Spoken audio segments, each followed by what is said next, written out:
আমরা অমুকের আদর্শের সৈনিক, আমরা অমুকের আদর্শের সৈনিক বলে যারা চিৎকার মারে, তাদের বোঝা দরকার আপনি যে নেতার পেছনে ঘোরেন সেই নেতা জীবনেও মদ খায় নাই, এ ব্যাপারে কি আপনি নিশ্চিত?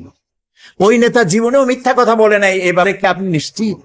ওই নেতা জীবনেও ওয়াদা খেলাপ করে নাই, এ ব্যাপারে কি আপনি নিশ্চিত? এই নেতা জীবনেও কোনোদিন পরনারী স্পর্শ করে নাই, এই ব্যাপারে কি আপনি নিশ্চিত? এর কোনো ব্যাপারে আপনি গ্যারান্টি দিতে পারেন না, অথচ তার জন্য জীবন দিতে পারেন। কোথায় চলছেন আপনি? এমন এক ব্যক্তিকে আল্লাহ নেতা বানিয়েছেন, নেতা করে দুনিয়া পাঠিয়েছেন, যিনি সর্বকালের সর্বযুগের আয়নার মতো পরিষ্কার চেহারা, যাকে দেখতে কোনো লাইটের দরকার হয় না, দিনেও দেখা যায় রাতেও দেখা যায়। দ্বীপ্রহরের সূর্য অন্ধ অবলোকন করতে পারে, সে চোখ দিয়ে দেখে না, কিন্তু অনুভব করে দ্বীপ্রহরের একটা সূর্য উঠেছে, যার তাপ এসে তাকে বলে দেয় এখন দুপুরের রোদ, চৈত্র মাসের দুপুরের রোদ। সুতরাং নবী করিম সাল্লাল্লাহু আলাইহি সাল্লামের চরিত্র ছিল আকাশের সূর্যের মতো দীপ্তমান, গোটা বিশ্বের মানুষের কাছে উজ্জ্বল, যার জন্ম থেকে শুরু করে মৃত্যু পর্যন্ত এমন একটা দিক নাই, বিভাগ নাই যা সাহাবা ইকরাম সংরক্ষণ করেন নাই। জীবনের সবকিছু লিপিবদ্ধ হয়েছে। আপনি কোন নেতা পাবেন এমন বলেন, একজন নেতার নাম বলেন যার লেখাপড়া জন্ম, লেখাপড়া মৃত্যু, আর জীবনের রাজনৈতিক কয়েকটা বক্তৃতা, এছাড়া আপনি কি জানেন? আর বইতেই বা কি লেখা আছে? নবী করিম সাল্লাল্লাহু আলাইহি সাল্লামের জীবনকে যারা সংরক্ষণ করেছেন, তার জীবনী যারা লিখেছেন, আসমাউর রিজাল, যারা তার জীবনী সংরক্ষণ করেছেন, কথা কাজ এবং মৌন সম্মতি যারা সংরক্ষণ করেছেন, তাদের সংখ্যা হচ্ছে 1,00,000-এর ওপরে। পৃথিবীর কোন মানুষের জীবনকে এইভাবে হাই পাওয়ারের মাইক্রোস্কোপ যন্ত্র দিয়ে কোন মানুষকে এভাবে দেখা হয় নাই, যা দেখা হয়েছে রাসূলকে। শামাইলে তিরমিজি পড়েন, এটা বাংলা হয়ে গেছে, নামটা কি? শামাইলে তিরমিজি কিনে দেখেন, রাসূলের তুচ্ছ ঘটনাগুলিও সেখানে, তুচ্ছ কাজগুলিও, এগুলি তুচ্ছ বলছি যে গুরুত্বপূর্ণ নয়, এরকম কেমনে দাঁত খেলাল করতেন, কেমনে হাসতেন, কেমনে বসতেন, কেমনে কাপড় পরতেন, কেমনে ঘুমাতেন, কিভাবে তিনি কথা বলতেন, কিভাবে দাঁড়াতেন, কিভাবে কোনটা কিভাবে কি করতেন, প্রত্যেকটি জিনিস লিপিবদ্ধ হয়েছে, একটি জিনিসও বাদ পড়ে নাই, সব লিপিবদ্ধ হয়েছে। পৃথিবীতে এরকম, এই রকমের কোন মানুষ, এরকম কোন নেতা পৃথিবীতে আর আসে নাই। মুহাম্মদ রাসূলুল্লাহ সাল্লাল্লাহু আলাইহি সাল্লাম গোটা পৃথিবীর সর্বশ্রেষ্ঠ মহামানব, তার জীবনকে সংরক্ষণ করা হয়েছে পৃথিবীর মানুষকে এই পথে পরিচালিত করার জন্য। তিনি ছিলেন গোটা বিশ্ববাসীর জন্য রহমত, তাই তিনি, তার আচরণে মানুষ মুগ্ধ হয়েছে।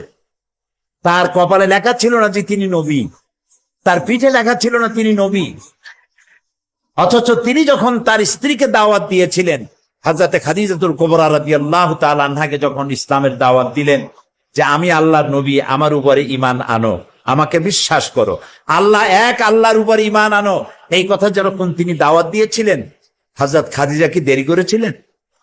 আমি মাঝে মধ্যে বলি, যে সমস্ত হুজুররা মুরিদ বানায় বেড়ান, তাদেরকে জিজ্ঞেস করা দরকার যে আপনারা তো অনেক মুরিদ বানাইছেন, আপনার বউ আপনার মুরিদ হয়েছে কিনা? কারণ স্ত্রী তার স্বামী সম্পর্কে সবটা জানে, এত বড় সাক্ষী আর কেউ নাই। কিরামান কাতিবিন ছাড়া স্ত্রীর মতো এত বড় সাক্ষী আর কেউ নাই। স্বামীর পা থেকে শুরু করে মাথা পর্যন্ত সব জানে তার স্ত্রী। নবী করিম সাল্লাল্লাহু আলাইহি ওয়াসাল্লাম যখন দ্বীনের দাওয়াত দিলেন, হযরতে খাদিজাতুল কুবরা রাদিয়াল্লাহু তাআলা আনহা 1 সেকেন্ড দেরি করেন নাই, সঙ্গে সঙ্গে বলেছেন, আবুল কাসেম, হে কাসেমের পিতা মুহাম্মদ সাল্লাল্লাহু আলাইহি ওয়াসাল্লাম, আমি কালেমা ঘোষণা করছি, লা ইলাহা ইল্লাল্লাহু মুহাম্মাদুর রাসূলুল্লাহ। আপনার সঙ্গে আমার বৈবাহিক জীবন এই 15 বছর হলো, 25 বছরে বিয়ে হয়েছে আপনার বয়স তখন, আর তখন তার বয়স ছিল 40। নবুয়ত পেলেন 40 বছর, মাঝখানে গেল কত বছর? এই 15 বছর পর্যন্ত আপনার সাথে আমার বৈবাহিক সম্পর্ক, স্বামী স্ত্রীর ঘর কন্যা করে 15 বছর যাবত আপনার জীবনকে আমি দেখেছি। আপনি কোনো সাধারণ মানুষ নন, আপনি অবশ্যই আল্লাহর নবী, এতে কোনো সন্দেহ হবার নাই। তো নবী করিম সাল্লাল্লাহু আলাইহি ওয়াসাল্লাম, আল্লাহ তাআলা বলেছেন, ফাবিমা রাহমাত মিনাল্লাহি লিনতা লাহুম ওয়ালাউ কুনতা ফাদ্দাল গালিযাল কলবি লানফাদ্দু মিন হাওলিক। হে রাসূল, আল্লাহ আপনার প্রতি করুণা করেছেন এই যে আল্লাহ আপনার দিলটাকে নরম বানিয়ে দিয়েছেন, তাই যারাই আপনার কাছে আসে তারা আপনার সাথে সেটে যায়। যদি আপনি কঠোর মনা হতেন, তাহলে যারা কাছে এসেছিল এরা সব ছিটকে পড়ত। মোহব্বত দিয়ে করেছে।